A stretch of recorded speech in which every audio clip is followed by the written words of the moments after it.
আসুন হরিশদা, হ্যাঁ, এই হলো সেই বাড়ি।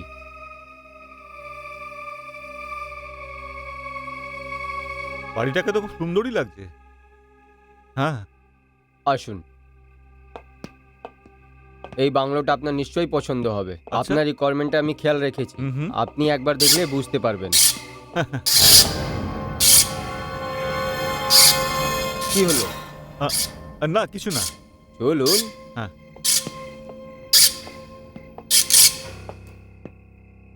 আসুন। হ্যাঁ, হরিশদা, অনেক খোঁজার পর এই বাংলাটা আপনার জন্য সিলেক্ট করেছি। আপনার পছন্দ তো আমি জানি। আপনি একবার দেখে নিলে আমি নিশ্চিন্ত হয়ে যাব। হ্যাঁ।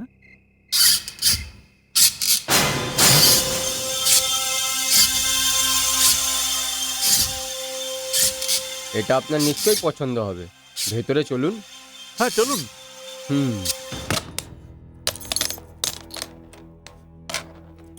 আসুন হরিশদা, হ্যাঁ, আসি। আসুন। ভেতরটা খুব অন্ধকার।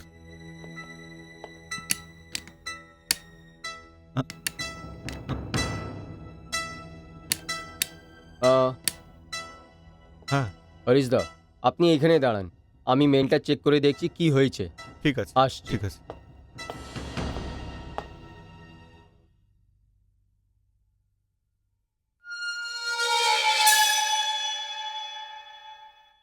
কে? বিনোদ ভাই? বিনোদ ভাই, কোথায় গেলেন আপনি? বিনোদ ভাই? বিনোদ ভাই, কোথায় গেলেন আপনি? বিনোদ ভাই? বিনোদ ভাই? বিনোদ ভাই? বিনোদ ভাই? বিনোদ ভাই?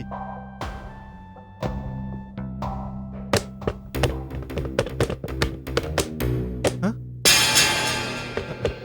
কে ওখানে? বিনোদ ভাই?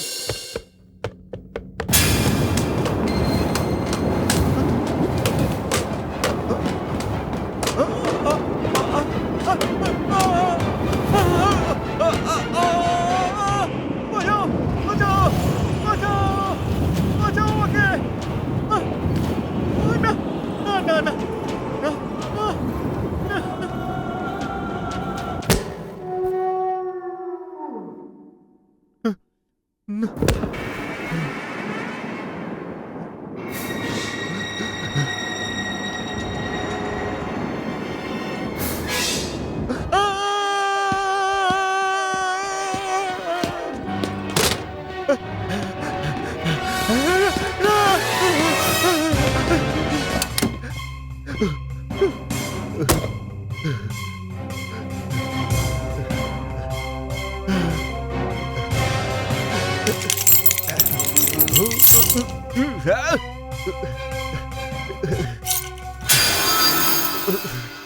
হরিশদা, কি হয়েছে? আপনি চিৎকার করে এলেন কেন? বিনোদ, আমি বাকি লোকজনদের কথা বিশ্বাস করিনি। প্রতিটি লোক বলেছিল যে এই বাড়িটা ভুতুরে। তোমার সঙ্গে আমি কি শত্রুতা করেছি যে তুমি আমাকে এই বাড়ি দেখাতে নিয়ে এলে? আরে, এটা কোনো বাড়ি নয়, এটা শ্মশান ঘাট। এটা একটা শ্মশান ঘাট। ওখানে পাখায় একটা লাশ ঝুলছে। আমার এই বাড়ি কেনার দরকার নেই, কোনো দরকার নেই এই বাড়ি কেনার। কি বলছেন হরিশদা? আমি তো কোনো লাশ দেখিনি ওইখানে। তুমি কি করে দেখবে? তুমি তো এই বাড়িটা আমার ওপর গছাতে চাও। তুমি আমার সঙ্গে ধোকাদারি করেছো, ধোকাদারি। আরে হরিশদা, শুনুন, আমার কথা শুনুন। কিচ্ছু শুনতে চাই না আমি।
আরে কি হয়েছে?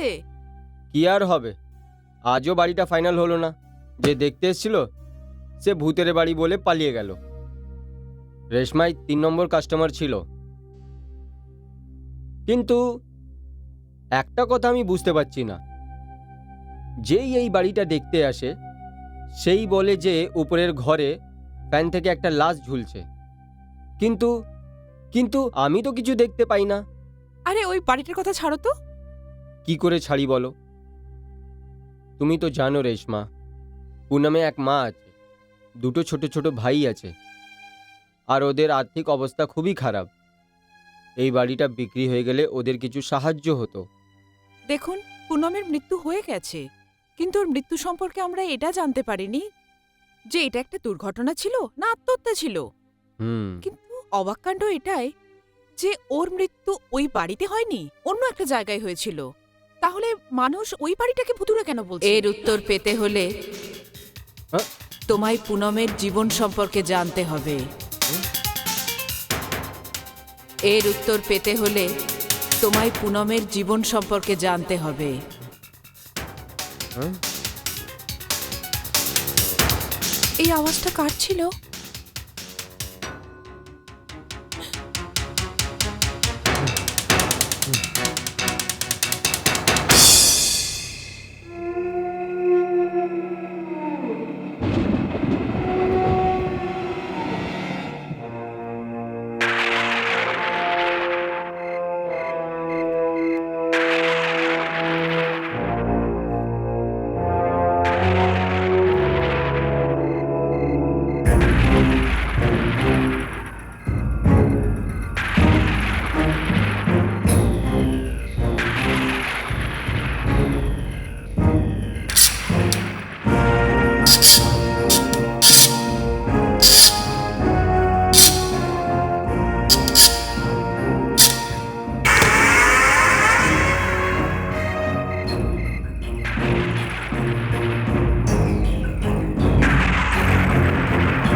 বিনোদ, এসো।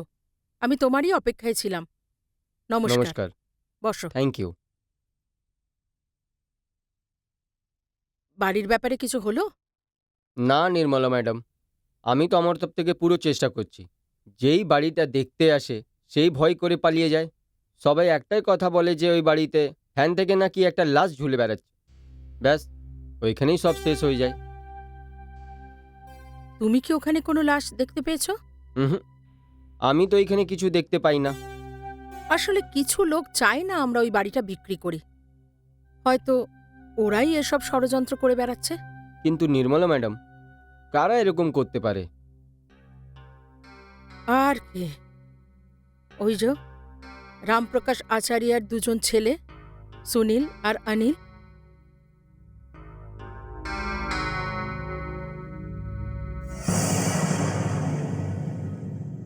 আরে কি কার সঙ্গে দেখা করতে চান? আরে কি করছেন? কার সঙ্গে দেখা করবেন? আরে আরে বলুন তো আগে, কার সঙ্গে দেখা করবেন? আরে দাঁড়ান, আরে ভেতরে যাবেন না এভাবে। বলুন। আমি সুনীল আচার্য, এর আমার ছোট ভাই অনিল। আমরা দুজনে রামপ্রকাশ আচার্যর ছেলে। আচ্ছা, বসুন।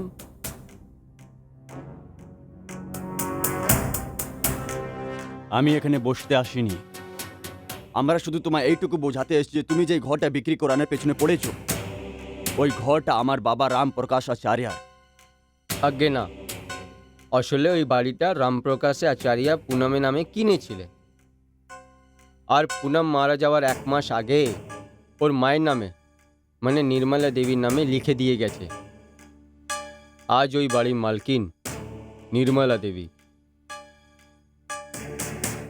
আইন অনুসারে এই বাড়িটা আমরা তাড়াতাড়ি দখল করে নেব, কারণ আসলে পৈতৃক সম্পত্তিতে ছেলেদেরই অধিকার থাকে।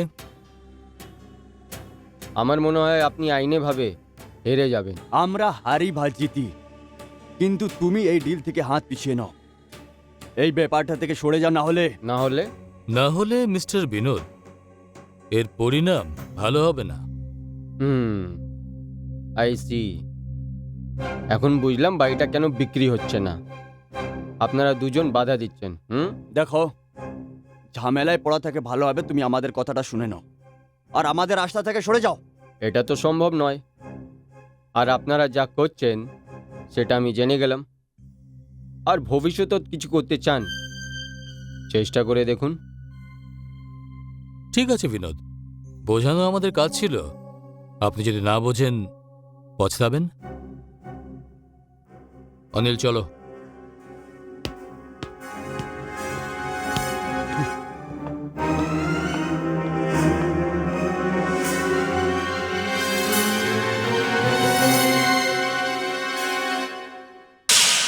কি? ওরা দুজন এসে তোমাকে হুমকি দিয়ে গেছে? হ্যাঁ নির্মলা ম্যাডাম, কিন্তু আমি ওদের ভয় পাই না। ওরা আমার কিচ্ছু করতে পারবে না। কিচ্ছু জানি না বিনোদ। পুনমের ওপর ওদের জন্ম থেকে রাগ, আর এখন ওরা আমাদের শত্রু হয়ে গেল। আর এই সব রামপ্রকাশ আচার্যা বাবুর মৃত্যুর পরেই হয়েছে। আজকে যদি উনি বেঁচে থাকতেন তাহলে এসব কিচ্ছু হতো না। একটা কথা তোমায় বলবো আমি, রামপ্রকাশ আচার্যা যেমন ভালো মানুষ ছিলেন, তেমন বড় মাপের একটা শিল্পী ছিলেন। আচ্ছা নির্মলা ম্যাডাম, একটা কথা জিজ্ঞেস করব। হ্যাঁ, নিশ্চয়ই। রামপ্রকাশ আর পুনমের মধ্যে কি সম্পর্ক ছিল? এখন আমি ওই সম্পর্কের কি নাম দেব? পুনম ভায়োলিন বাজাতে খুব ভালোবাসত, কিন্তু আমাদের অবস্থা এতটাও ভালো ছিল না যে আমি ওর শখগুলো পূরণ করতে পারব। পুনম রামপ্রকাশ আচার্যের কাছেই ভায়োলিন শিখতে চেয়েছিল। ওই আমাকে বলেছিল ওদের প্রথম পরিচয়টা কিভাবে হয়েছিল।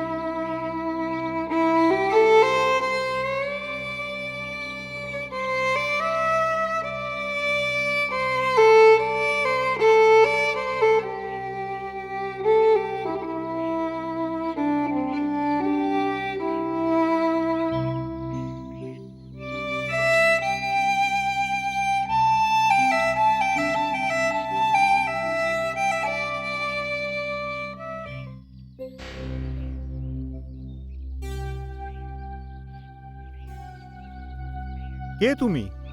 আ- আমি তোমাকে জিজ্ঞেস করছি কে তুমি? আমি আমি আমি মানে কি? নাম তো আছে।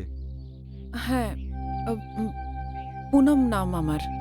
আচ্ছা আচ্ছা আচ্ছা, পুনম, এখানে কেন এসেছো? ভায়োলিনের আওয়াজ শুনে চলে এসেছি। মেনে নিচ্ছি যে বাংলোর গেট খোলা ছিল, কিন্তু ভিতরে আসার আগে অনুমতির দরকার তো ছিল। হ্যাঁ, আমি বুঝতে পেরেছি, ভুল হয়ে গেছে, ক্ষমা করে দিন প্লিজ। সত্যি তুমি ওরকমই, যেরকম তোমাকে দেখতে। আসার কারণ? সত্যি বলতে কি, লাস্ট কয়েকদিন ধরে আমি চুপি চুপি আপনার ভায়োলিন বাজানো শুনছিলাম। আমি আপনার থেকে ভায়োলিন বাজানো শিখতে চাই, কিন্তু আপনি তো অনেক বড় শিল্পী, তাই না? তুমি ভায়োলিন বাজাও কি? হ্যাঁ, একটু, অল্প। ঠিক আছে, এসো হ্যাঁ, এসো।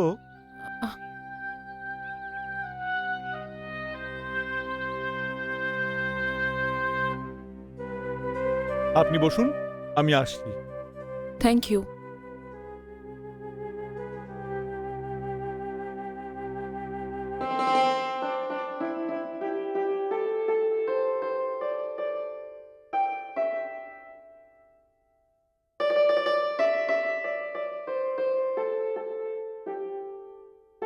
এই নাও, স্যার, বাজাও। স্যার আমি আরে আমি যদি তোমার মধ্যে সত্যি কিছু পাই তাহলে নিশ্চয়ই শেখাবো।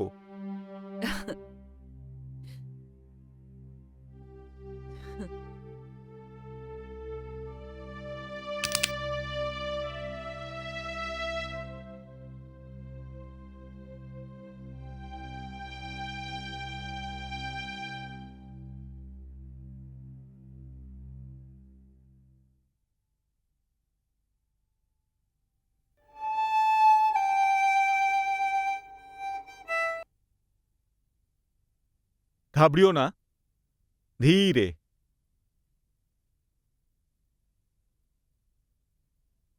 বাজাও।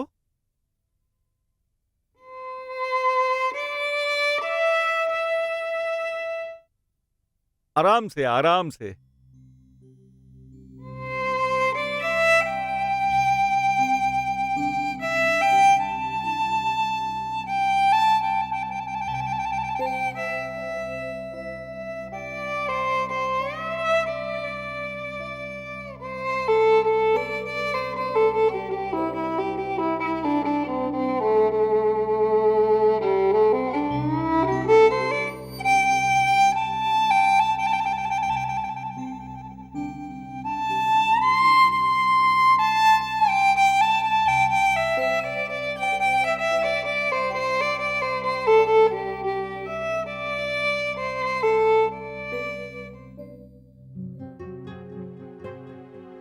কি হয়েছে?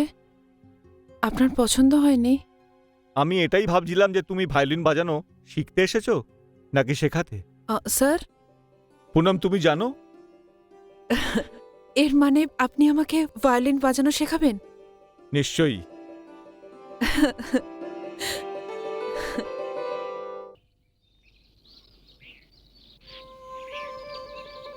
আর রামপ্রকাশ আচার্যজি পুনমকে নিজের শিষ্যা ভেবে ওকে ভায়োলিন শেখাতে শুরু করে দিল।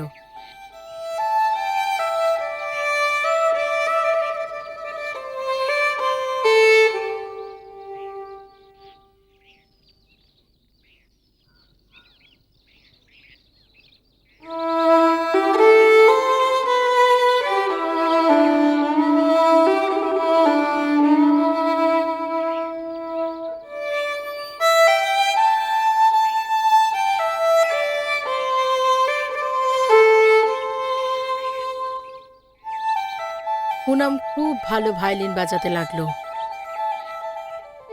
ও তো অনেক সঙ্গীত সভায় রামপ্রকাশ বাবুর সাথে যেতেও শুরু করলো। ওরা দুজনে খুব কাছাকাছি চলে এসেছিল। সঙ্গীতের জগৎটা আসলে এমন একটা জগৎ যে সেখানে ছোট বড়, উঁচু নিচু, জাত পাত, এমনকি বয়সেরও কোনো ভেদাভেদ থাকে না। আর সেটাই পুনমের সঙ্গে হয়েছিল। বয়সের অনেক ফারাক থাকা সত্ত্বেও রামপ্রকাশ আর পুনম ভালোবাসার বন্ধনে আবদ্ধ হয়েছিল। পুনম আমার কাছে কোনো কথা লুকোতো না। রামপ্রকাশ বাবুর সঙ্গে সমস্ত আলাপ আলোচনার কথা ও আমাকে বলতো।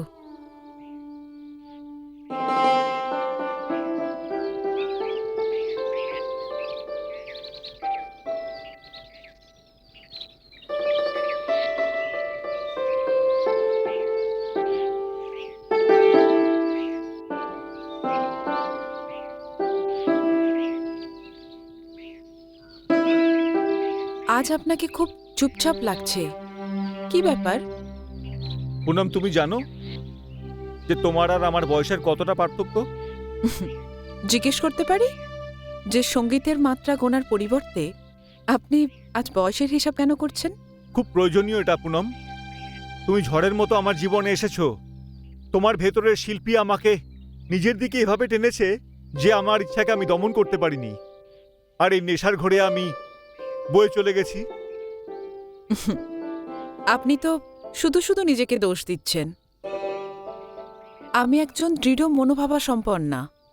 যখন আমি আমার আবেগকে আটকে রাখতে পারিনি, তো এতে আপনার কি দোষ? যদি আমি না চাইতাম, আপনি আমাকে ছুঁতেও পারতেন না। কিন্তু এরকম হয়নি। যে আবেগ আপনার মনে আছে, সেটা আমার কাছেও আছে। তা নয় পুনম, তোমার বয়স অনেক কম, তুমি অপরিণত। এই বয়সে যে কোনো সিদ্ধান্ত মানুষ নেশার ঘোরে নেয়, বুদ্ধি দিয়ে নয়। না, আমার বয়স কম হতে পারে, কিন্তু আমার ভাবনা চিন্তা সেটা ছোট নয়। আমি মন থেকে আপনাকে সবকিছু মেনে নিয়েছি। আপনি আমার জন্যে ভগবান। পুনম, এগুলো তোমার পাগলামি। তুমি হলে একটা ফুল যে জীবনের ডালে সবেমাত্র জন্মেছে। আর এই ফুল নিজের ভগবানের পায়ে অর্পিত হয়েছে। এতে সমস্যা কোথায়? একটা কথা আমি সৎভাবে পরিষ্কার করে বলতে চাই। আমি জীবনে কোনোদিনই বিয়ে না করার সিদ্ধান্ত নিয়েছিলাম, কিন্তু এখন সেই সিদ্ধান্ত আমি বদলে দিয়েছি। আপনি যদি আমাকে স্বীকার না করেন, সেটা অন্য কথা। তা নয় পুনম, এরকমটা নয়। এখনো তোমার সামনে তোমার গোটা জীবন পড়ে আছে। তোমার বাড়ি আছে, তোমার সমাজ আছে। তুমি ভুল সিদ্ধান্ত নিয়েছো। আপনি যদি এটাকে সমাজের চোখে দেখেন, মনে হতে পারে এই সিদ্ধান্তটা ভুল। সত্যি বলতে কি, এই সিদ্ধান্তে আমার মাও খুশি নয়। উনি আপনার সামনে একটা শর্ত রেখেছেন, হয় আমি আপনার সাথে থাকব, না হলে ওনাদের সাথে। কি? হ্যাঁ, আমি আমার বাড়ি ছেড়ে এসেছি।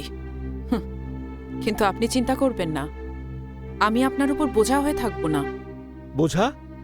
না পুনম, তুমি কোনোদিনই বোঝা ছিলে না। তুমি হলে এমন একজন শিল্পী যার জন্য উজ্জ্বল ভবিষ্যৎ পড়ে রয়েছে, শুধুমাত্র এদেশেই নয়, বিদেশেও। যাক, এখন তো আমাকে তোমার জন্য একটা ঘরের ব্যবস্থা করতে হবে।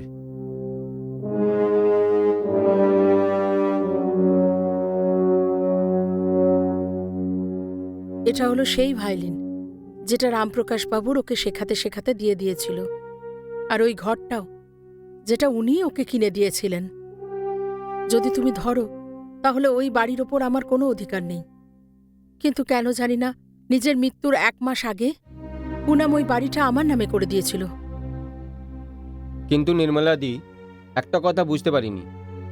যখন আপনি সারা দুনিয়া রামপ্রকাশ আর পুনমের রিশতাটা আপনি জানতেন, আর এই ফ্যাসলাটা পুনমের নিজের ছিল, তাহলে উনি নিজে খুদখুশি কেন করলো? এই কথাটা হয়তো পুনামই বলতে পারত। মানুষজন তো ওকে শান্তিতে বেঁচে থাকতেও দিচ্ছিল না। আর এটাও একটা কথা, ও নিজের বেঁচে থাকার জন্য যে রাস্তাটা বেছে নিয়েছিল, সেটার পরিণাম আত্মহত্যাতেই শেষ হয়েছিল। এই কথাটা এখন তো একটা রহস্য। কি পুনামের মৃত্যুটা একটা ঘটনা নাকি আত্মহত্যা? আমি তো ভগবানের কাছে একটাই প্রার্থনা করব যে হে ভগবান, ওর আত্মার শান্তি পাক। হ্যাঁ, আপনি ঠিক বলছেন। যাই হোক, আপনি চিন্তা করবেন না, আমি কোনো অন্য লোক সাথে কথা বলছি। কিন্তু নির্মলাদি, মাঝখানে এক কাজ নিশ্চয়ই করবেন। আপনি ওই বাড়িতে শান্তিপাল করিয়ে নিন। ঠিক আছে বিনোদবাবু, আমি আসছি। আচ্ছা।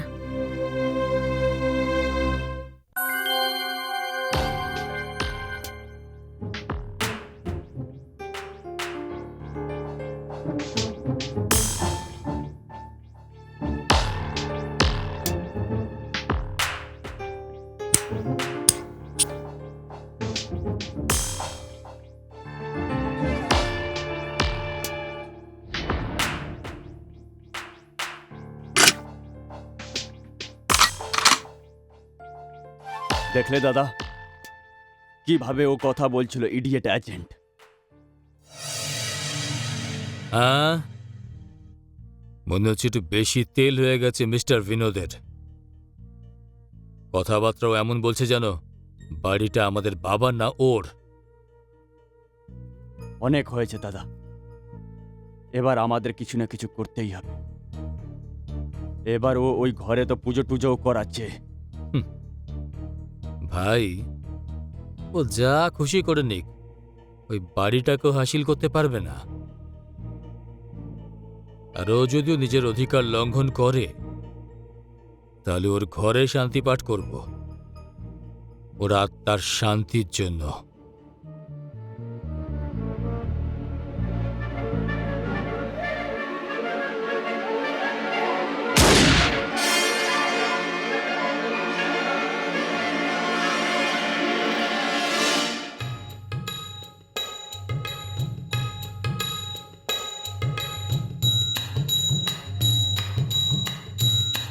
যজ্ঞের সমস্ত আয়োজন হয়ে গেছে, শুরু করা যাক।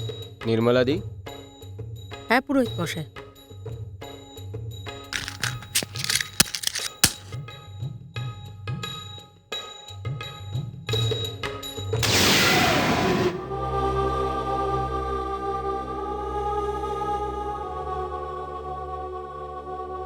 কোনো ব্যাপার না পুরোহিত, একটা আরো জ্বালিয়ে নাও। হুম।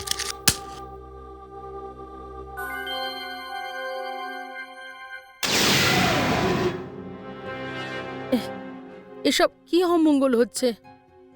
আহ,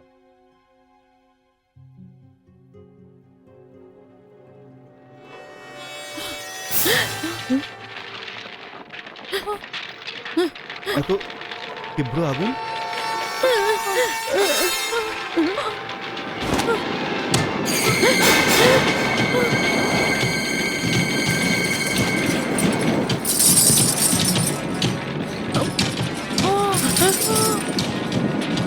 ভগবান, এসব কি হচ্ছে?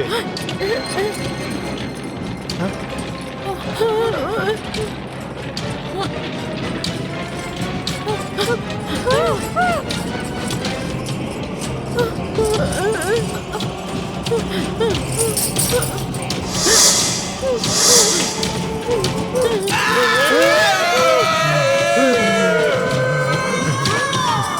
মনে হচ্ছে এখানে কোনো প্রেতাত্মা ভর করেছে।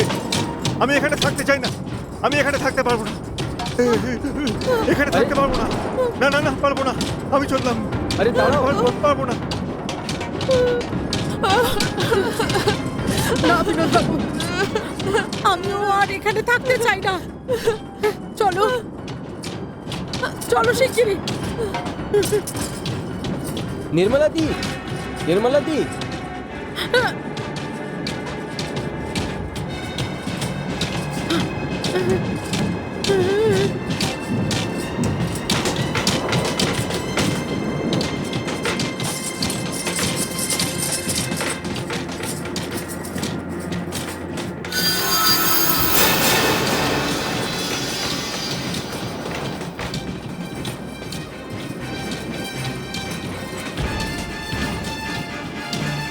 কে আছো তুমি?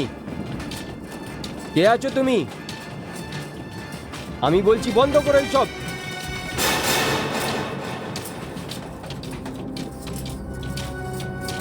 লোকজন বলে এই বাড়িতে পুনমে আত্মা থাকে। যদি এই কথা সত্যি, তাহলে আমার সামনে এসো।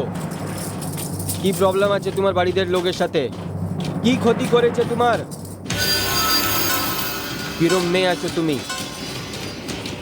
কিরম মেয়ে আছো তুমি যে নিজের বাড়ির লোকের দুশ্মন হয়ে রয়েছো?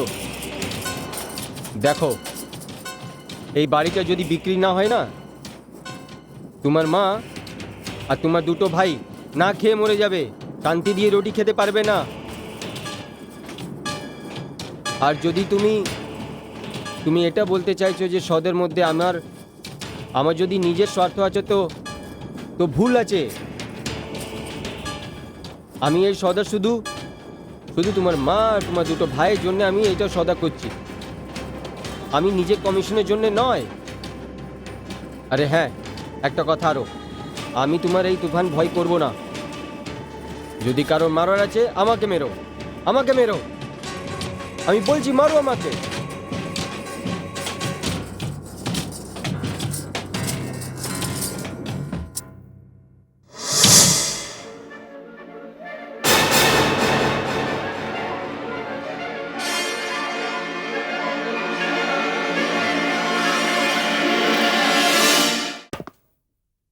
আরে আপনি তো পূজা করতে গেছিলেন, এত তাড়াতাড়ি কিভাবে ফিরলেন?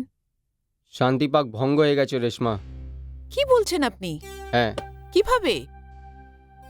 কি করে পুরোহিতটা পুজো চালু করলো, এখানে এমন একটা ভয়ানক তুফান আসলো যে ঘরের বুনিয়াদ হিলে ঘরের সব জিনিস তহস নহস হয়ে গেছে।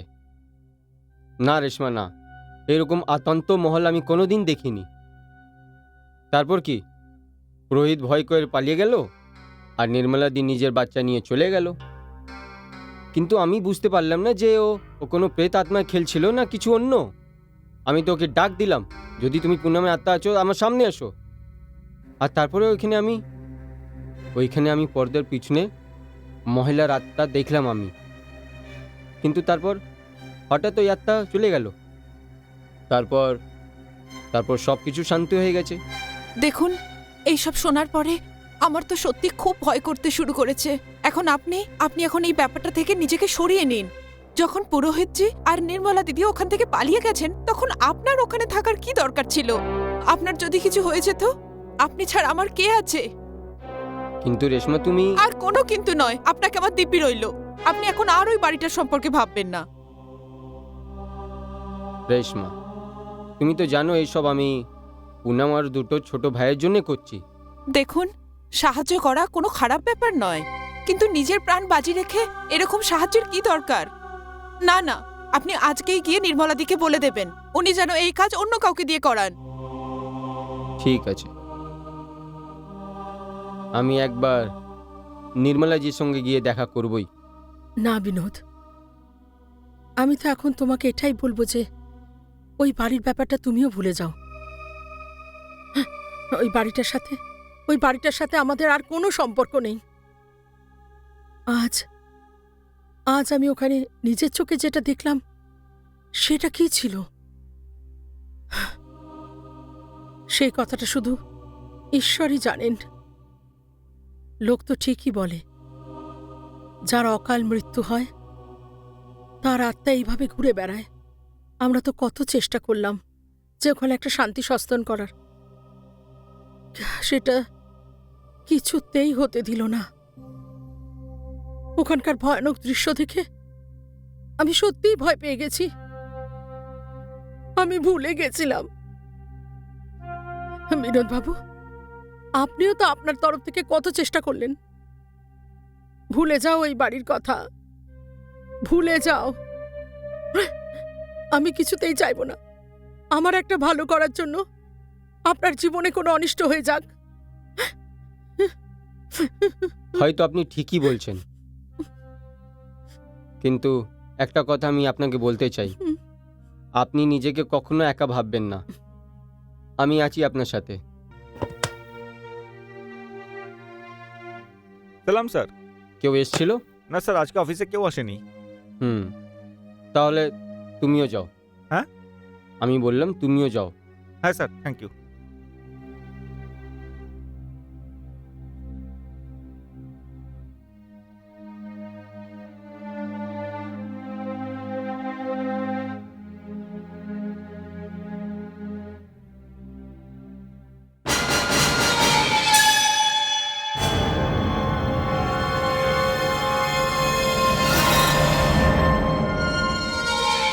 কে আছো তুমি? আমি জিজ্ঞেস করলাম কে আছো, আর ভিতরে কি করে আসলে? আমি নিজের মর্জিতে কোথাও যেতেও পারি, যে কোনো জায়গায় আসতেও পারি। এ আমার কথার উত্তর নয়। আমি জিজ্ঞেস করলাম কে আছো তুমি, আর ভিতরে কি করে আসলে? মনে হচ্ছে তোমার রাগ এখনো শান্ত হয়নি। দেখো দেখো, এর আগে যদি আমি কিছু করে দিই, আমাকে বলো তুমি কে।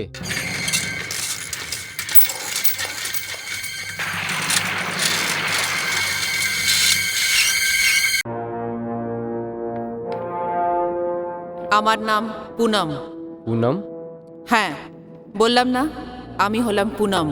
তুমি পুনম আছো? হ্যাঁ, আমি পুনম। কিন্তু কিন্তু পুনম তো মারা গেছে। বন্ধ করো নিজের খেল। খেলা? এটা কোনো খেলা নয়। খেলা তো আমার জীবনের সাথে খেলা হয়েছে। আচ্ছা, তাহলে তুমি কি ভাবো?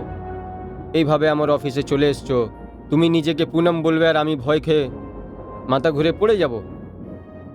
আমি ভালো করে জানি যে তুমি পুনম নয়, কিন্তু তুমি সুনীল আর অনিল পাঠানোর একটা এজেন্ট আছো, আর এই সব খেল ওনার সাজানো আছে। খেলা তো ওনারাই খেলেছেন, কিন্তু ওইভাবে নয় যেভাবে তুমি ভাবছো। যা খেলা তোমরা এখন পর্যন্ত খেলছো ওটা তো আমি দেখিয়ে নিলাম। তোমাদের চালাকি আর ধোঁকাবাজি, লোককে ভয় করতে পাখা দিয়ে ঝুলার আত্মা, আর এই সব কিছু তুমি ওই দুজনের ইশারাই করছো। সেটা তো আমি তোমাকে এখনই দেখাতে পারি। দেখো,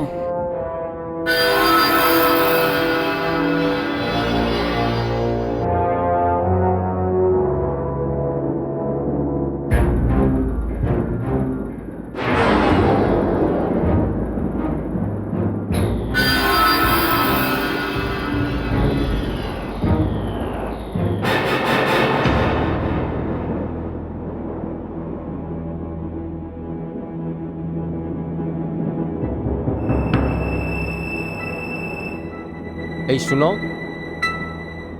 এটা এটা তুমি কি করছো? দেখো দেখো, এই চালাকি আমার সাথে চলবে না। শোনো, এটা কি করছো তুমি?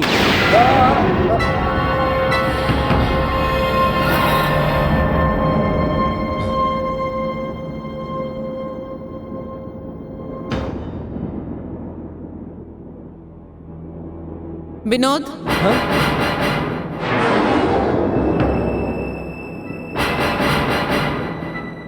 মানে তুমি? হ্যাঁ হ্যাঁ বিনোদ, আমি পুনম, বেঁচে নেই, একজন আত্মা। কিন্তু কিন্তু এইসব যা হচ্ছে কেন, কি জন্যে? দেখো বিনোদ, আমার মনোভাব তোমাকে বা কাউকে ভয় পাওয়ানো নয়, আর না আমার ইচ্ছা পুজোতে বিঘ্ন ঘটানোর ছিল। আমি তো শুধু এটাই বলতে চাই, আমার মৃত্যু না কোনো দুর্ঘটনা ছিল, না আত্মহত্যা। আমাকে খুন করা হয়েছিল। কি? হ্যাঁ, আমাকে খুন করা হয়েছিল বিনোদ। খুন?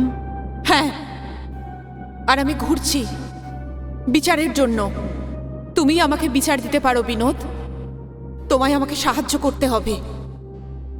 আমার মা নিশ্চয়ই তোমায় বলেছে আমার আর রামপ্রকাশের কি সম্পর্ক ছিল। এখন আমি তোমায় বলছি আমার সাথে কি হয়েছিল, আমার আর রামপ্রকাশের ওই সম্পর্কের কি বিপদ এনেছিল। এসব তুমি কি বলছো?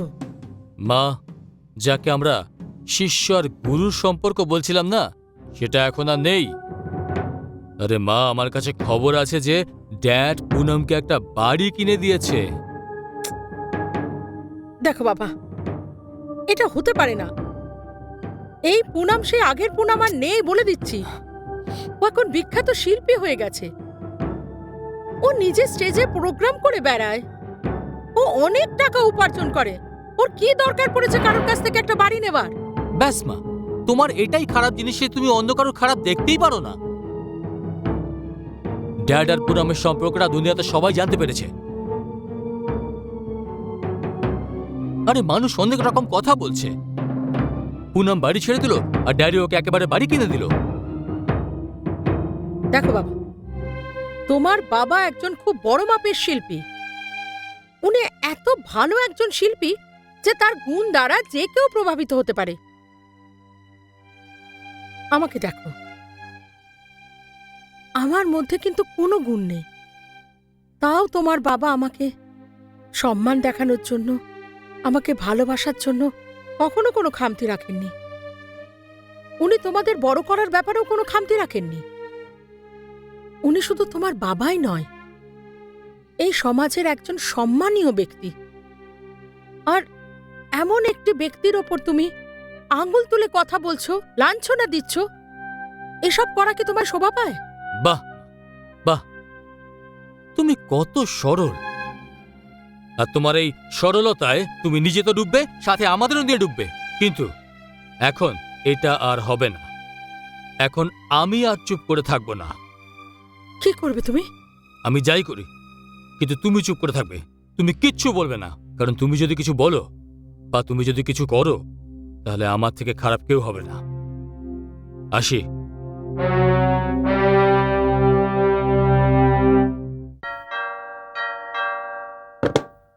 নমস্তে ম্যাম সাহেব। নমস্কার।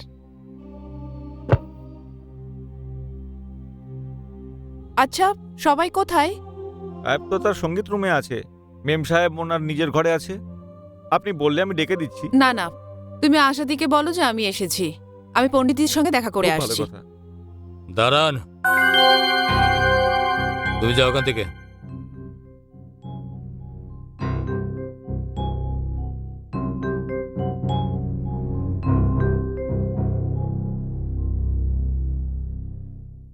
কি ব্যাপার?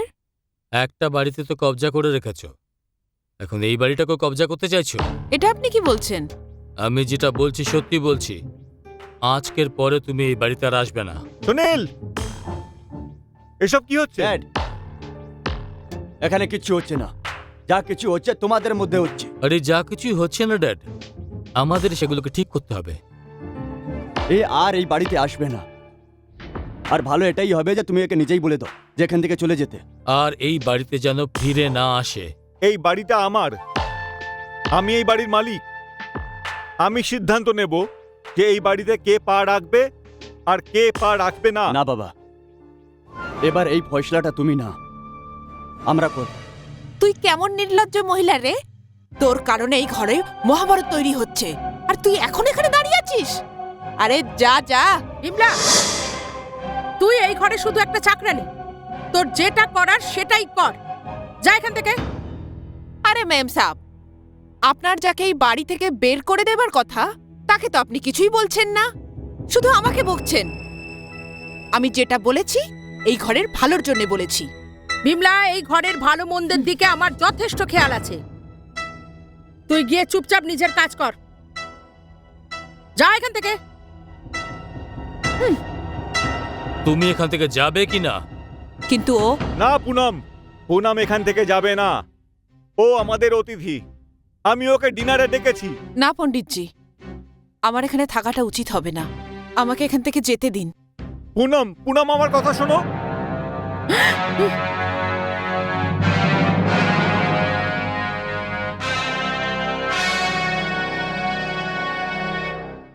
অসভ্য, ছাড় ওকে।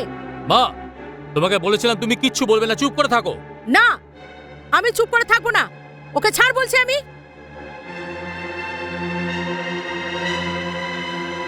আশা, ওকে কিছু বলতে যেও না। দোষটা ওর নয়, দোষ তো আমাদের যে এমন সাপকে দুধ কলা খাইয়ে মানুষ করে বড় করেছি। আজ এরা যে শয়তানি ঘরে করছে, কাল বাইরে গিয়েও তাই করবে। তো আমাদের কি সম্মানটা থাকবে? ড্যাড, নিজের সম্মান তুমি নিজে খারাপ করেছো। এ কথা তুই বলছিস নিষ্কর্মা? যে নিজে কোনো কাজ করে না, শুধু এদিক ওদিক ঘুরে বেড়ায়, অসভ্যতা করে বেড়ায়। এত বড় একটা ষণ্ডা সার হয়ে গেছে, এখনো বাবার পয়সায় খায় দেয়। লজ্জা করা উচিত তোর, লজ্জা করা উচিত। লজ্জা তো এনার আসা উচিত মা। এই বুড়ো বয়সে নিজের বউ আর ছেলের সামনে একটা অন্য মেয়ের সঙ্গে মজা করছে। অনিল!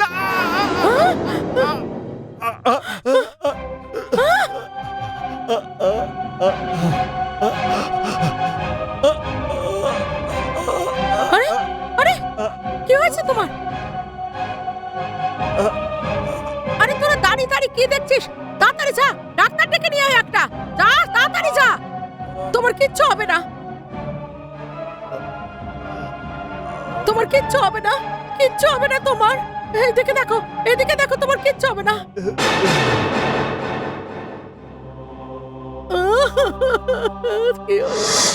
আর এই ঘটনার জন্যে আমি নিজেকে দায়ী মনে করি।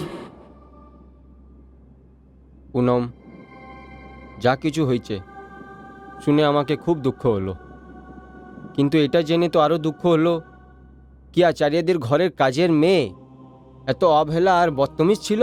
হ্যাঁ, এরপরে আমি ওই বাড়ির যে সত্যি সম্পর্কে জানতে পেরেছিলাম, যদি সেটা লোক জানে ওনারা খুবই অবাক হয়ে যাবেন। বিমলা যদি নিজেকে ওই বাড়ির চাকরানি বুঝতো তাহলে এই রকম কথা কোনো দিন বলতো না। কিন্তু ও তো নিজেকে ওই বাড়ির মালকিন বলে ভাবত। হাহ, শুধুমাত্র ওর কারণে আজ সুনীলের বউ এই পৃথিবীতে আর নেই। কি? হ্যাঁ, সুনীল একেবারে বাজে চরিত্রের আর অসৎ একটা লোক। সুনীল ওর বউকে কোনোদিনই সেই শ্রদ্ধা দেয়নি যেটা ওর পাওয়ার কথা ছিল। ওর তো বিমলার সাথে অবৈধ সম্পর্ক ছিল। এটা হচ্ছে সেদিনের কথা, যেদিন সুনীলের বউ বাপের বাড়ি গিয়েছিল।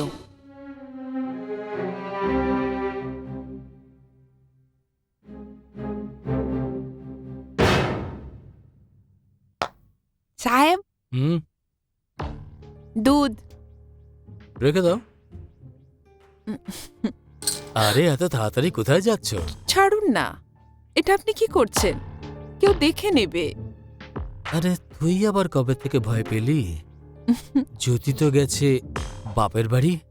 হুম, কিন্তু মা, মা শুয়ে পড়েছে। আমি শাড়ি বদলে এখনই আসছি। শুয়ে পড়ো না যেন। ছাড়ো না, কি করছেন আপনি? কেউ দেখে নেবে। যাবার আগে একটু ট্যাক্স তো দিয়ে যাও।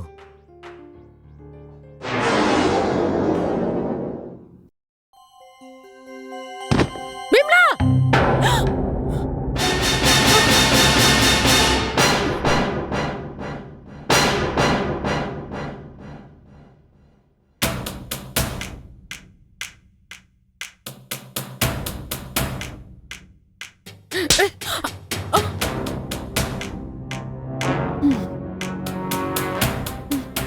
অসভ্য মহিলা, তোর এত বড় সাহস! জ্যোতি, তোমার ফ্লাইট? হ্যাঁ, আমার ফ্লাইট ডিলে হয়ে গেছিল, পরে ক্যান্সেল হয়ে গেছে। কিন্তু এখানে এসব কি চলছে? হ্যাঁ, একটু আসতে বলো, কেউ শুনতে পাবে। কেউ শুনে নেবে? আমি চাই তোমাদের এই ঘৃণ্য অপরাধটা সবাই নিজের চোখে দেখে। জানি না এই ঘরে কি সব হচ্ছে আর কবে থেকে এই জঘন্য ব্যাপারটা চলছে। ভালো তো এটাই হবে যে আপনি চুপ করে যান, নহলে তা না হলে তুই আমাকে বলছিস চুপ করে যাওয়ার জন্য? তুই!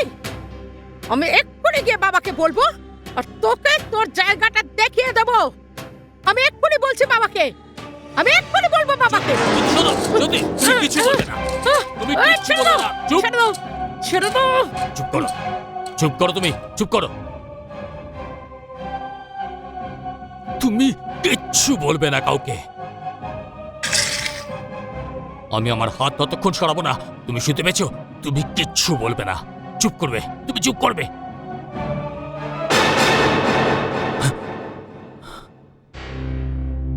আরে সাহেব, এ তো অজ্ঞান হয়ে গেছে। ও গড, আমি তো ভুলে গেছিলাম যে ওর ওর শ্বাসের প্রবলেম আছে।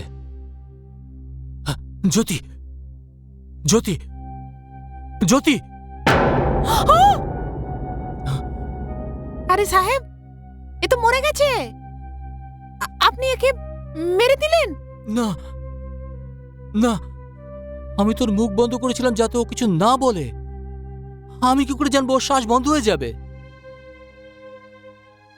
এখন এটা ভাবতে হবে পরে কি করব। সাহেব, আমি তো কিছু করিনি। এখন এখন এই ঝঞ্ঝাট আপনি বুঝুন। না, এসব কিছু তোর জন্য হয়েছে, বুঝেছিস? তোর জন্য। এখন এটা ভাব যে এরপরে কি করব। সাহেব, একটা কাজ করি। বাড়িতে সবাই ঘুমোচ্ছে, একে এখান থেকে নিয়ে গিয়ে কোনো নির্জন জায়গায় নিয়ে গিয়ে ফেলে দিয়ে আসি। না, এর জন্য তো অন্য কিছুই ভাবতে হবে। সুনীল আর বিমলা মিলে জ্যোতির লাশ পাখার সাথে ঝুলিয়ে দিয়েছিল, আর ওর মৃত্যু আত্মহত্যা বলল। আর অদ্ভুতভাবে ডাক্তারও এই রিপোর্টই দিল যে জ্যোতির মৃত্যু শ্বাস আটকে যাবার ফলে হয়েছে। হাহ, আর সুনীল পরিষ্কারভাবে বেঁচে গেছে। এর মানে এটা হলো যে পাখা দিয়ে ঝুলার যে লাশ দেখানো যায় ওটা যে হ্যাঁ, ওটা জ্যোতির লাশ।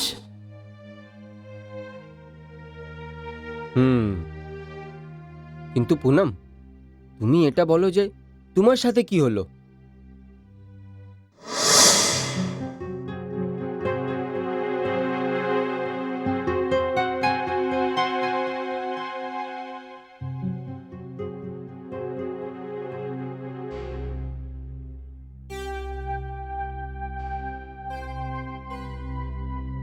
কি ব্যাপার উকিল বাবু, আপনি চুপচাপ কেন বসে আছেন? বিল পড়ছেন না কেন? যতক্ষণ না পুনম এখানে এসে পৌঁছবে আমি এই উইল পড়তে পারবো না। পুনমের সাথে এই উইলের কি সম্পর্ক? সম্পর্ক আছে। উইল অনুযায়ী আপনাদের মতো পুনমও হলো একজন বেনিফিশিয়ারি। কি বললেন আপনি? কি ভুলভাল বলছেন আপনি? আপনার মাথা খারাপ হয়ে গেল নাকি? সুনীল, এই উইলে খুব স্পষ্ট করে উল্লেখ করা হয়েছে পুনমের নাম। সেই জন্য ওনার জন্য অপেক্ষা তো করতেই হবে। উকিল সাহেব, আপনি রাগ করবেন না, আমি বুঝতে পারছি। আমি কি ভিতরে আসতে পারি?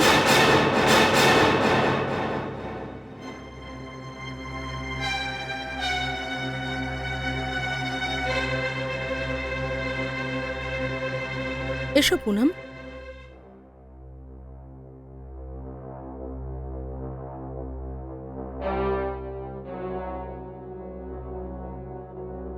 আমাকে এখানে কেন ডাকা হয়েছে?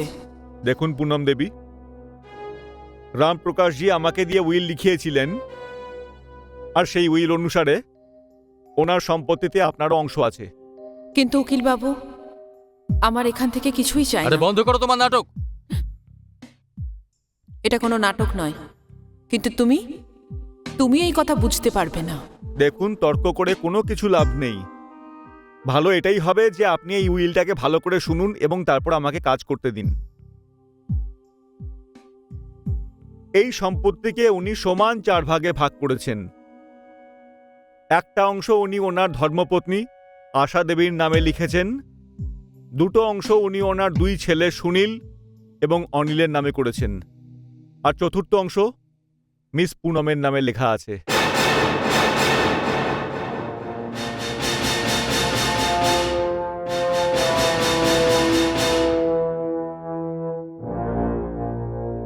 এই উইলটা এখানে পড়ে শোনানোর একমাত্র তাৎপর্য হলো আচার্য সাহেব এখানে একটা সঙ্গীত বিদ্যালয় করতে চেয়েছিলেন। আমার বক্তব্য হলো এই বাংলোকে উনি সঙ্গীত বিদ্যালয়ে পরিবর্তন করতে চেয়েছিলেন। সেই জন্য উনি এই বাংলা মিস পুনমের নামে লিখেছেন। এই দলিলের মাধ্যমে উনি আমাকে একটা বড় সমস্যার সামনে দাঁড় করিয়ে গেলেন। কারণ ওনার শেষ ইচ্ছা ছিল উনি ওনার এই বাংলোকে সঙ্গীত বিদ্যালয় হিসেবে রূপান্তরিত করতে চেয়েছিলেন। আর ওনার শেষ ইচ্ছাকে সম্মান জানিয়ে আমি ওই বাংলোর দায়িত্ব নিজের হাতে তুলে নিলাম। কিন্তু ওই বাংলোতে আমার বিরুদ্ধে একটা পরিকল্পনা হচ্ছিল। যদিও পণ্ডিতজি নিজের 2 পুত্রের জন্য যথেষ্ট সম্পত্তি দিয়ে গিয়েছিলেন, কিন্তু জানি না কেন ওনার 2 ছেলে ওনার শেষ ইচ্ছা পূরণ হতে দিচ্ছিল না। আর তারপর আর একদিন অনিল আর সুনীল মিলে নিজের মাকে ভুল বুঝিয়ে ওই পেপারসের ওপরে সাইন করিয়ে নিল, আর ওই ঘরের পাওয়ার অফ অ্যাটর্নি নিজেদের নামে করে নিল।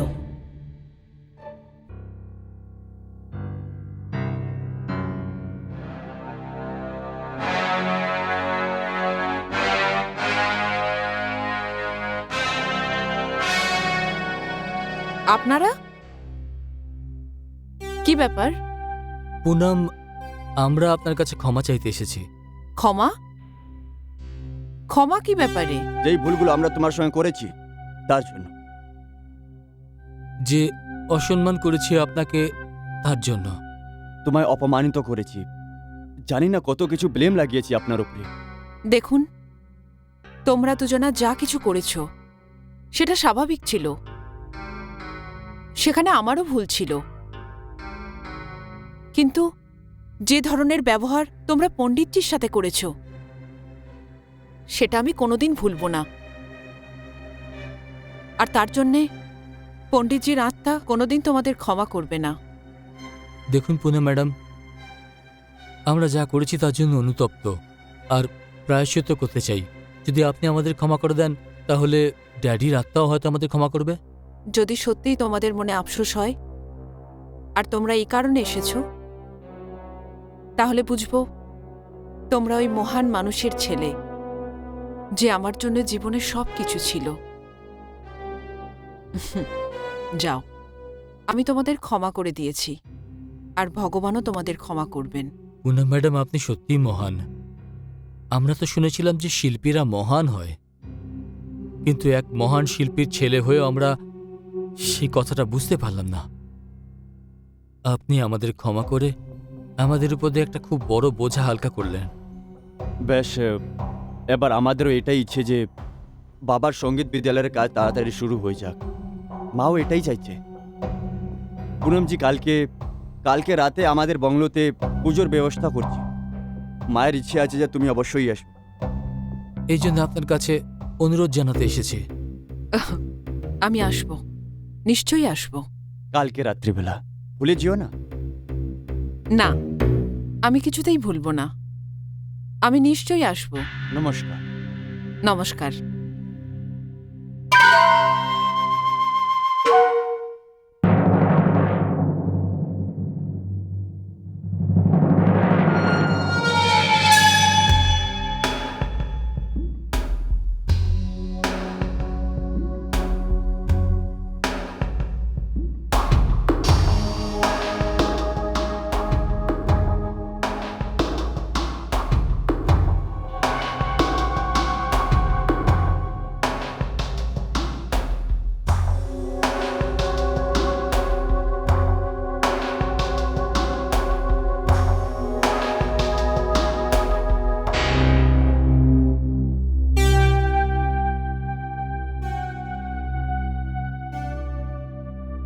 সুনীল, অনিল,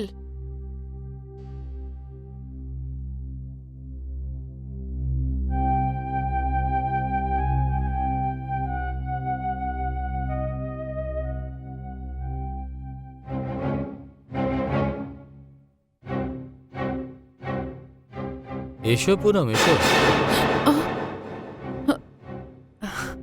অনিল, এই বাড়ির মধ্যে এত অন্ধকার কেন? ও এখনই লাইট চলে গেল, তাই আমরা মোমবাতি জ্বালিয়ে দিলাম। ওহ,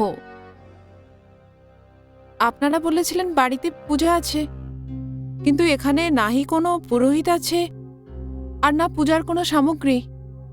আসলে আলো চলে গিয়েছিল তো, তাই আমরা পুরোহিতকে বারণ করে দিলাম। আচ্ছা, আশাদি কোথায়? ওনার যেখানে পৌঁছানো ছিল আমরা ওখানে পৌঁছে দিয়েছি। মানে কি? আসলে ব্যাপারটা এরকম হলো, উনি আমাদের মা তো, তাই আমরা ওকে বৃদ্ধাশ্রমে পাঠিয়ে দিচ্ছি। কি? আর যদি দেখা যাক তুমিও আমার মা, সেই জন্য তোমায় কোথায় পৌঁছাতে হবে এই ফয়সলাটাও আমরাই করব। তোমরা কি চাইছো বলো তো?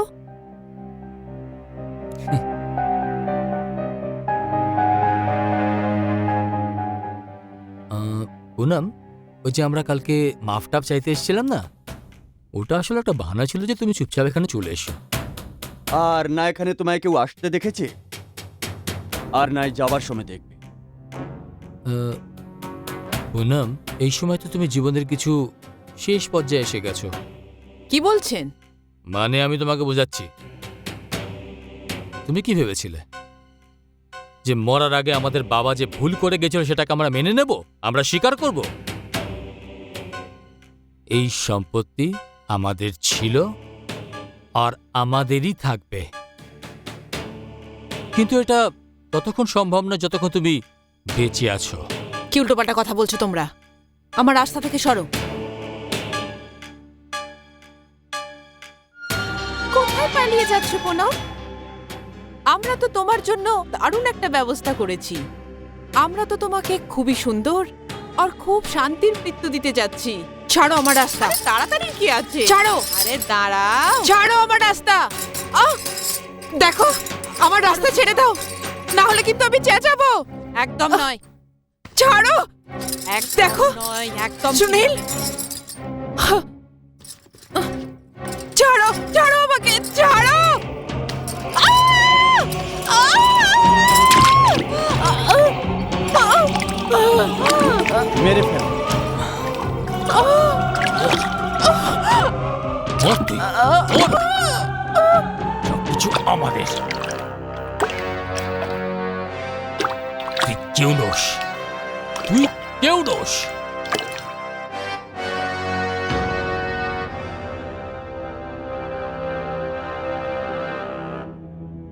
বাড়ি নেবে,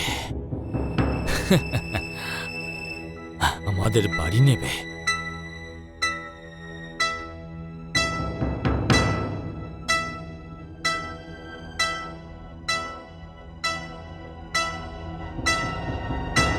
চলো।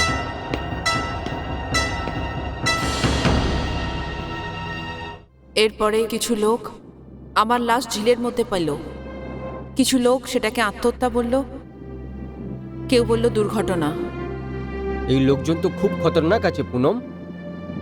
এনারা আগে জ্যোতিকে মারল, রামপ্রকাশ আচার্যার মৃত্যু কারণটাও উনি, তারপরে উনি তোমার হত্যা করলো, আর আজ পর্যন্ত উনি একা ঘুরছেন। হ্যাঁ, কিন্তু এখন আর ওরা স্বাধীনভাবে ঘুরবে না। ওদেরকে ওই রকমই সাজা দিতে হবে যেরকম মৃত্যু ওরা আমায় দিয়েছিল। বিনোদ, আমি তোমার কাছে এই কারণে এসেছি যাতে তুমি আমার সাহায্য করতে পারো।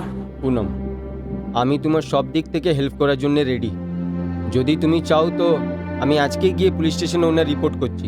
না না বিনোদ, ওদের সাজা শুধু আমি দেব, আর তোমায় কি করতে হবে সেটা আমি তোমায় বলে দেব। ঠিক আছে, যেটা তুমি চাইবে সেটাই হবে।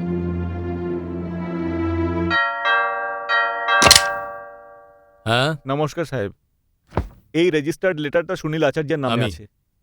এখানে একটা সই করে দিন।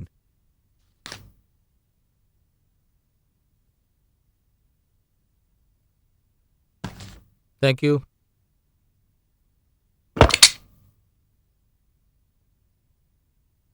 কার লেটার এসছে দাদা? জানি না, খুলে দেখি। হুম।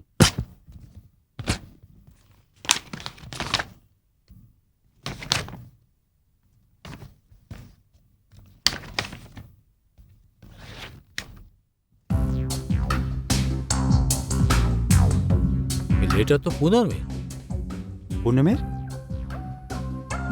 কিন্তু ভাই এখানে তো তারিখ 25/6/2000 লেখা আছে। তার মানে যে এটা পুনমের মরার 1 মাস আগের লেখা। হ্যাঁ। আচ্ছা, এটাতে লেখা কি আছে পড়ো তো। হ্যাঁ, এই চিঠি আমি সুনীল আর অনিল আচার্যকে লিখছি। আমি অত্যন্ত দুঃখিত যে আমার জন্য আপনার বাবা আপনাদের সাথে অনেক অনেক খারাপ কাজ করেছে। সঙ্গীত বিদ্যালয় তো অন্য জায়গায় হতে পারে, কিন্তু যে বাংলায় আপনাদের জন্ম হয়েছে, যেখানে আপনারা বড় হয়েছেন আর যেখানে আপনাদের স্মৃতি জড়িয়ে আছে, সেটা যদি আপনাদের হাত থেকে চলে যায়, সেই দুঃখে আপনাদের মৃত্যু পর্যন্ত হতে পারে।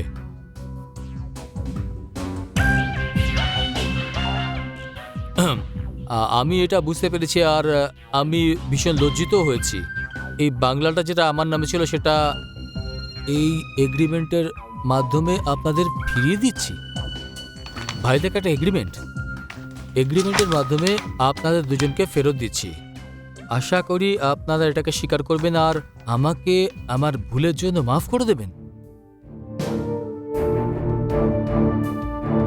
দেখা তো।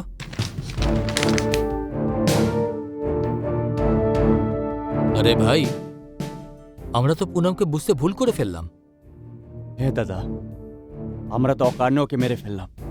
আর এই দেখ এগ্রিমেন্ট, ও বাংলা আমাদের নামে করে দিয়েছে, আর আমরা এই বাংলার এখন মালিক। হ্যাঁ দাদা, বংলোর মালিক তো আমরাই, কিন্তু শুধু নামের জন্য। মানে এটা কি? মানে এটাই যে বংলোটা নিয়ে চাটবো।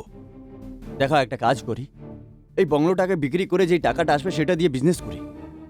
ভাই, বুদ্ধিটা তো তুই ভালোই দিলি, কিন্তু এর গ্রাহকও তো পেতে হবে। হ্যাঁ, ওটাও দেখছি আমি। হ্যালো হ্যালো, কি আমি সুনীল আচার্যের সাথে কথা বলতে পারি? বলছি, বলুন আপনি কে বলছেন? হ্যাঁ, আমি বিনোদ, স্টেট এজেন্ট। আপনি ফোন কেন করেছেন? অ্যাকচুয়ালি আপনার বাংলাটা কেনার জন্য কিছু পার্টি আছে। আগে তো আমার ক্ষমতা ছিল না এই বিষয়ে কথা বলার, কিন্তু তারপরে ভাবলাম ব্যবসায় তো আছে। যদি আপনি বলুন, ইফ ইউ ইন্টারেস্টেড, তাহলে পার্টিকে নিয়ে আপনার বাংলাতে আজকে বিকালে 7টে চলে আসি। হোল্ড করুন। কি আছে? বিনোদ, ওই এস্টেট এজেন্ট, কি বলছি? ও বলছে যে বাংলোর জন্য কোনো গ্রাহক পেয়েছে। হ্যাঁ বলে দেবো? হ্যাঁ হ্যাঁ, বলে দে বলে দে। কিন্তু বিনোদের সাথে? দাদা এখন এইসব ভুলে যাও, শুধু নিজের কাজ বের করো। বলে তো। হুম, তুই ঠিক বলছিস। বিনোদ, ওই বাংলাটাকে বেচতে আমরা ইন্টারেস্টেড তো, কিন্তু এখন যখন আইনত আমরা ওই বাংলোর মালিক, তখন বেচতেও কোনো ঝামেলা হবে না। ঠিক আছে, তাহলে সুনীল সাহেব, এই বাংলার কিমাত আপনি ভালোই পাবেন। বিনোদ, তোমার মতে কত টাকা পাওয়া যাবে? এই ভেবে নিন, কম থেকে 3 কোটি টাকা। 3 কোটি? হ্যাঁ, যদি আপনার কম লাগে বাড়িয়ে নিতে পারেন। না না, আপনার যেটা ভালো লাগে সেটাই করুন, শুধু পার্টি নিয়ে আসুন। হ্যাঁ, কিন্তু সময়টা মনে রাখবেন, বিকালে ঠিক 7টার সময়। হ্যাঁ হ্যাঁ, বুঝতে পেরেছি, 7টার সময়। ওকে।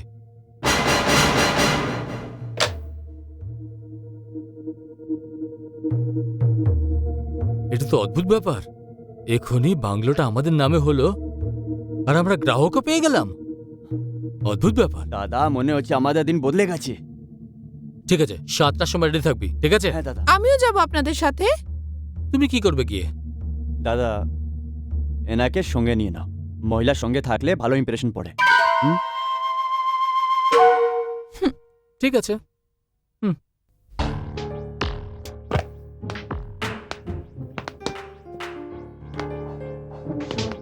কাউকে তো দেখাই যাচ্ছে না। তাড়াতাড়ি কি আছে? হুম।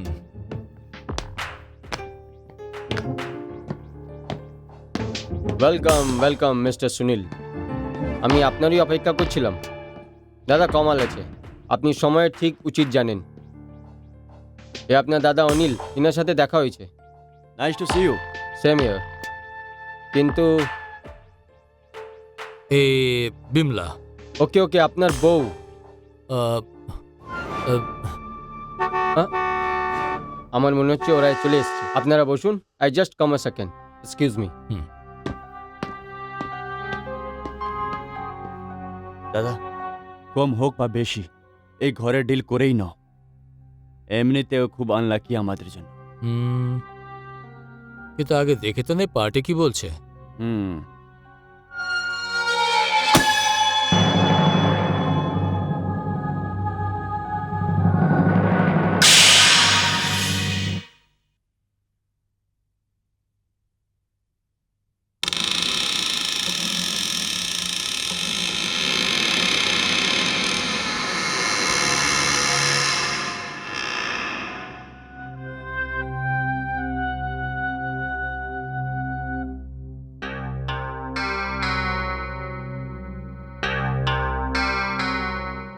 তুই দাঁড়া, আমি দেখে আসছি। মনে হচ্ছে বিনোদ আমাদের সাথে কোনো খেলা খেলছে।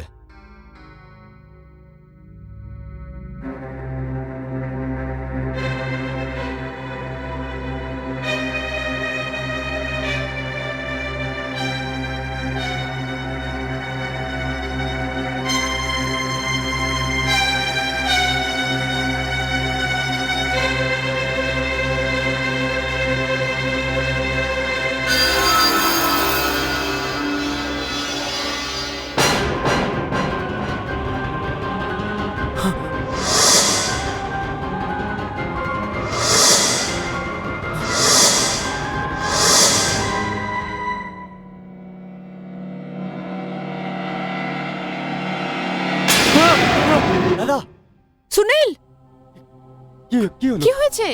কি হয়েছে? কি আছে? কি? দরজার পেছনে দরজার পিছনে কি আছে? কি আছে? কি আছে? জ্যোতি ছিল। জ্যোতি? জ্যোতি? কি কথা বলছো দাদা?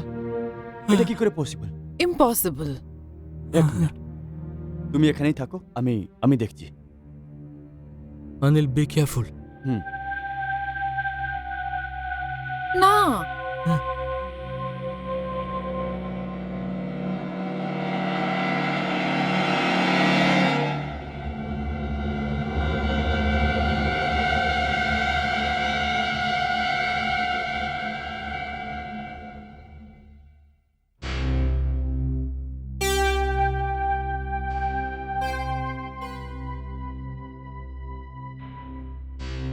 দাদা ভেতরে তো কেউই নেই, সব ঠিক আছে। মনে হচ্ছে তোমার কোনো ভরম হয়েছে। যাই হোক না কেন, আমরা এখানে এক মুহূর্ত থাকবো না। চলো এখান থেকে, চলো। ঠিক আছে দাদা।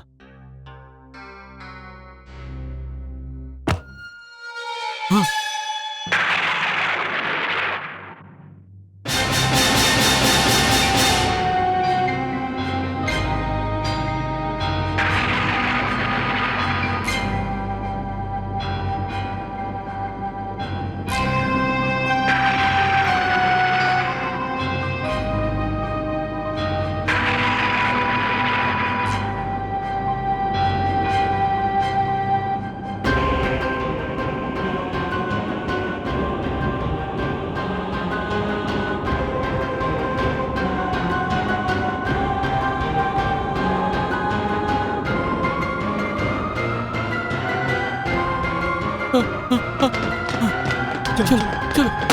খোলো, দরজা খোলো। দাদা ওই দরজা থেকে। ওই ওখানে একটা দরজা আছে। পালা। খোলো, দরজা খোলো।